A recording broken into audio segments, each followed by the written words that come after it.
Good evening everyone. मैं सुजीत आपके सामने फिर प्रस्तुत हूँ छोटी छोटी और मोटी बातें लेकर। काफ़ी समय अंतराल के बाद मैं फिर आपके सामने प्रस्तुत हुआ हूँ, मगर जब प्रस्तुत हुआ हूँ तो कुछ ठोस और सटीक बात लेकर प्रस्तुत हुआ हूँ, क्योंकि मेरी ये जो बातें होती है ये मेरी वास्तविक धरातल पे जो फिट करके जो मैं खुद सोचता हूँ, जो खुद समझता हूँ, जो खुद प्रैक्टिकल करता हूँ, वो आपके सामने लेके आता हूँ।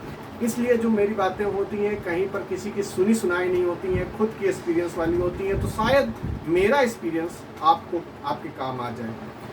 तो उसी लिहाज से मैं आज एक छोटा सा टॉपिक, छोटा है मगर मोटा है, क्योंकि सीटेट जितना छोटा शब्द लग रहा है वो उतना ही बड़ा व्यापक रूप लिए हुए है।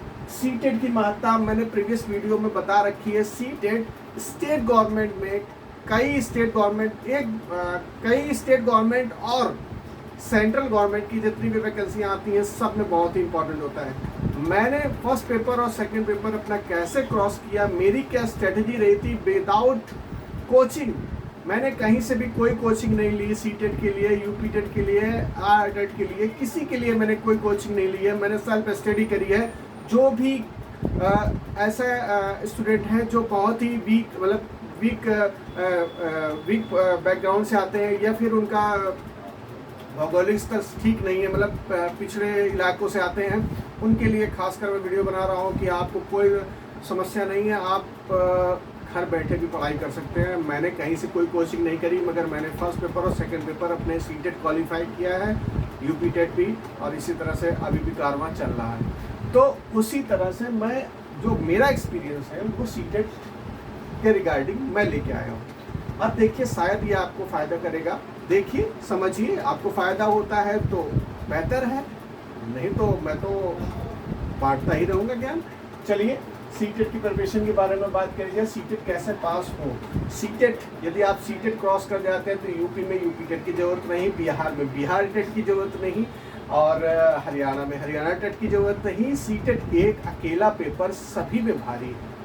सीटेट एक अकेला पेपर सब में भारी है, चाहे वो बिहार हो, चाहे राजस्थान छोड़िए, बिहार हो या फिर दिल्ली हो या यूपी हो, कहीं पर भी हो, एक पेपर सब पे भारी है, ठीक है ना। सीटेट क्वालिफाई कर लीजिए, आप बिहार टेट न दीजिए, यूपी टेट न दीजिए, कोई भी टेट न दीजिए, ठीक है ना। सीटेट क्रॉस, सीटेट हर जगह, ठीक। अब जैसा मैंने पहले बताया कि स्टेट गवर्नमेंट और सेंट्रल गवर्नमेंट में दोनों जगह एप्लीकेबल है, ठीक है ना। तो सीटेट, जैसा कि आप फुल फॉर्म इसका जानते होंगे, जो न जानते हैं उनको बता दूं, केंद्रीय अध्यापक पात्रता परीक्षा होती है। CTET central teacher eligibility examination होता है, टीचर टेस्ट होता है। इसको पास करने के बाद आप सभी भी टीचिंग एग्जामिनेशन के लिए या रिक्रूटमेंट्स के लिए आप एलिजिबल हो जाते हो, ठीक है ना।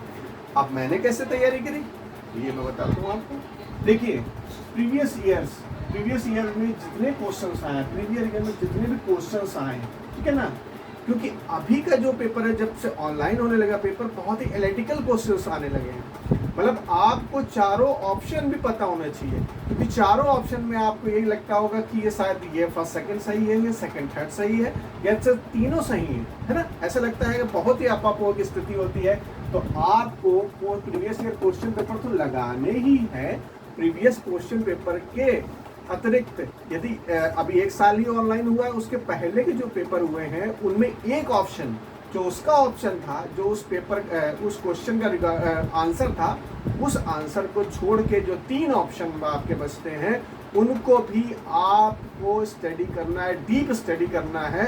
तो उससे क्या होगा, आप उनमें फ़र्क कर पाएंगे, और जब फ़र्क आप कर पाएंगे तो ऑप्शन को एलिमिनेट करने में आपको बहुत ही सुविधा होगी, ठीक है ना।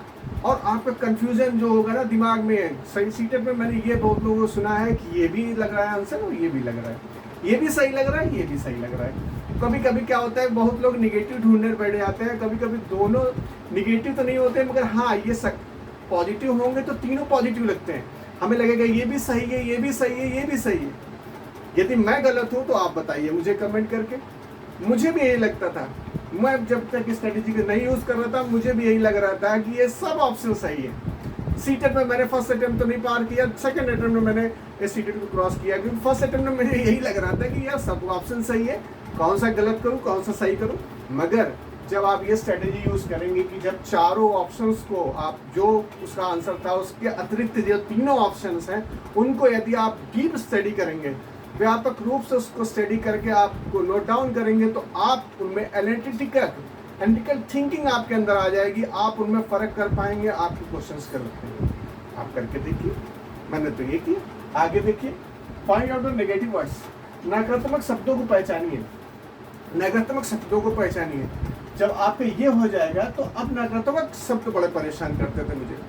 अलावा, नहीं, सिवाय, बिना, ये बड़े परेशान करते थे। मैं हिंदी में एक बैकग्राउंड से था, सिवाय मैं हिंदी से ही मैंने साइकोलॉजी पढ़ी है, तो मैंने सिवाय वगैरह ये वो करके कभी कभी इतना कंफ्यूजन क्रिएट करते, तो नहीं जहाँ नहीं पढ़ पाते थे, यदि निगेटिव वर्ड्स वो नहीं पढ़ पाते थे तो क्वेश्चंस गलत हो जाते। फर्स्ट तो ये है find out the negative words. यदि नेगेटिव वर्ड्स हैं, कौन से नेगेटिव वर्ड्स कहाँ यूज हो रहे हैं उनको तो बिल्कुल खत्म ही करते जाओ, पॉजिटिव वर्ड्स को लेते जाओ, ठीक है ना। दूसरी स्ट्रेटेजी ये होती है क्वेश्चन से आंसर निकालने की, अपना आंसर निकालने की, ठीक है ना। ठीक है, focus on the 3 common subject in the both papers. मैंने जैसे प्रीवियस वीडियो में बता रखा था कि आपको 90 नंबर क्वालिफाइंग होती है जनरल, ओबीसी एससी आपको 82 नंबर पे क्वालिफाइंग होती है, मगर उसमें हाँ चलिए 82 पे क्वालिफाइंग होती है। तो यदि आप 90 नंबर यदि आप जनरल में भी काउंट होते हो तो आपकी हिंदी, इंग्लिश और सीडीपी चाहे फर्स्ट पेपर हो चाहे सेकंड पेपर हो, दोनों पेपरों के लिए कॉमन सब्जेक्ट है। यदि आप दोनों कॉमन सब्जेक्टों को 3 कॉमन सब्जेक्ट को पकड़ के चलते हैं, मतलब बहुत ही डीप स्टडी करते हैं, तो आपके 90 नंबर कहीं नहीं गए हैं और आप आराम से क्वालिफाई कर जाएंगे फर्स्ट और सेकंड पेपर में। और इसके अतिरिक्त आपका सब्जेक्ट इन्वेटर रहता है, एसएसटी वालों का बीए वालों का एसएसटी हो जाता है और साइंस वालों का बीएससी हो जाता है, बीएससी वालों का साइंस हो जाता है, ठीक है ना। ठीक है, अब रही पर्यावरण की बात। फर्स्ट पेपर में पर्यावरण की बात रही। आप एनसीईआरटी उठा लीजिए, जो भी सेंट्रल स्कूल में बुक्स चलती हैं उसको आप पढ़ लीजिए, ठीक है ना। आप 1 to 5 पढ़ लीजिए, ईवीएस चलती है, आराम से पढ़ लीजिए, उसमें सब क्वेश्चंस वही रटे रटाए आ जाते हैं, कोई प्रॉब्लम नहीं होती। थोड़ा सा ज्योग्राफी का पोर्शन होता है वो भी उससे कवर हो जाता है। रही मैथ की बात, मैथ बिल्कुल व्यवहारिक मैथ आती है। फर्स्ट पेपर की बात कर रहा हूँ, फर्स्ट पेपर में बिल्कुल व्यवहारिक, जो व्यवहार में होती है चीज़ें वो आती हैं। यदि आप प्रीवियस ईयर पेपर यदि आप पूरे लगा लोगे तो आप में मैथ आराम से हो जाएगी। क्योंकि देखिए, चाहे मैथ हो, चाहे इंग्लिश हो, चाहे कोई भी सब्जेक्ट हो, इसमें 10 से 12 नंबर की 10 से 12 नंबर की 10 से 12 नंबर की आपकी इसमें साइकोलॉजी पोर्शन जुड़ा होता है। तो आपकी बची कितनी, आपको यदि आप 15 नंबर उसमें हटा दिए, जैसे 10 से 12 नंबर हटा, 30 नंबर का क्वेश्चन होता है, तो किसी में 12, किसी में 13, मैंने 15 नंबर की इनकी सीडीपी मतलब इनकी पेडोलॉजी, मैथ की पेडोलॉजी मैंने देखा है 15 नंबर की आई है। तो 50 नंबर की यदि आपकी पेडोलॉजी स्ट्रॉन्ग है, आपकी यदि सीडीपी स्ट्रॉन्ग है, सीडीपी, ठीक है ना, सीडीपी आपकी स्ट्रॉन्ग है, तो आप सब सब्जेक्टों में फॉरवर्ड हो जाएंगे, ठीक है ना। ये देखिए, अब देखिए, ये तो आपकी सीटेट की प्रिपरेशन की बात हो गई, मगर एक थोड़ा सी मोटिवेशन की मैंने बात बताता चाहता हूँ। यदि आपने 82 और 90 नंबर का टारगेट लेके चले, यदि आपने 82 या 90 नंबर का टारगेट लेके चले, आप श्योर मानिए आप उस पेपर में क्वालिफाई नहीं कर पाए, ठीक है ना। आप यदि आप यदि 120 130 का करके आते हो, तब आपके 100 नंबर आते, क्योंकि घर में आके पता चलता है अरे ये गलत हो गया, ये गलत हो, मुझे आ रहा था तब भी गलत हो गया। ये सबके साथ कॉमन फिनोमिना है। तो आपने यदि 90 नंबर का टारगेट सेट किया है अपने लिए पासिंग का, तो आप फेल हैं। यदि आपने 82 नंबर क्वालिफाई का आपने टारगेट सेट किया है, तो आप फेल हैं। आप सेट करिए 120 130 नंबर का टारगेट, तब आपको ये क्वालिफाई करा पाएगा। और क्वालिफाई करने के बाद कोई परेशानी नहीं, कोई 120 नंबर पास करता है, 120 लेके पास करता है, 130 लेके पास करता है, या 90 नंबर लेके पास करता है, ये कोई मैटर नहीं करता। ये आपको एलिजिबल बनाता है। बस सबका अब इसके बाद यदि आप और भी परीक्षाएं, यदि आप एसएसपी देखने जाओगे, आप केंद्रीय विद्यालय देखने जाओगे, सीटेट आपको नियुक्ति नहीं दिलाएगा, आपको एक नए सिरे से तैयारी करनी पड़ेगी। इसलिए सीटेट आप क्वालिफाई करिए, आपको एलिजिबल बनाएगा, मगर ये कोई नौकरी की श्योरिटी नहीं दिलाता, और आपकी मेहनत ही आपको नौकरी दिलाएगी, ना है कि सीटेट के नंबर। ठीक है ना? तो आप इसके परेशान ना होइए कि सीटेट में आपके नंबर कितने आए हैं, क्यों आए हैं, कैसे आए हैं। आपको क्वालिफाई करना है, आपका केंद्रीय विद्यालय का लेवल देखिए, डीएसएसबी का लेवल देखिए, आप रीट में देखिए और किसी भी परीक्षा में देखिए, उनका लेवल और उनका सिलेबस बिल्कुल डिफरेंट है। उनका सीटेट से कहीं वास्ता ही नहीं है। अब आप रीट की बात कर लीजिए, सुपर टेट की बात, यूपी में सुपर टेट की बात कर लीजिए, या फिर आप डीएसएसबी की बात कर लीजिए, उनसे डीएसएसबी में तो कुछ हद तक है, मगर मैं कहूँगा कि ना के बराबर है उनका इंटरफेरेंस। सीटेट का इंटरफेरेंस इन परीक्षाओं में बिल्कुल नहीं है, मतलब बिल्कुल क्या नहीं, मतलब कि ना के बराबर है। यदि आप तैयारी नहीं करेंगे केवीएस, ठीक है ना, डीएसएसबी, यूपी और रीट,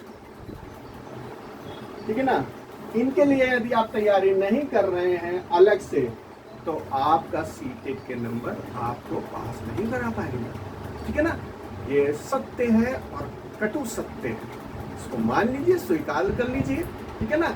और मेरी ये स्ट्रेटेजी यूज करके देखिए, आपको फायदा होता है तो मुझे कमेंट करिए। मैं एक और अच्छी से अच्छी स्ट्रेटेजी आपके सामने लेके आऊँगा। जो पेपर होगा उसके लिए एक यूनिक स्ट्रेटेजी लेके आऊँगा, जो मेरी खुद की डेवलप करी होगी। कोई कोचिंग संस्थान या कोई कोचिंग से मैंने सहायता नहीं ली है, ना कहीं से कुछ ही पढ़ा है। जो भी किया है मैंने अपने दम पे किया है।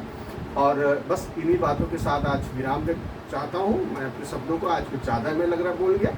चलिए, धन्यवाद। Thank you for watching my video. Thank you.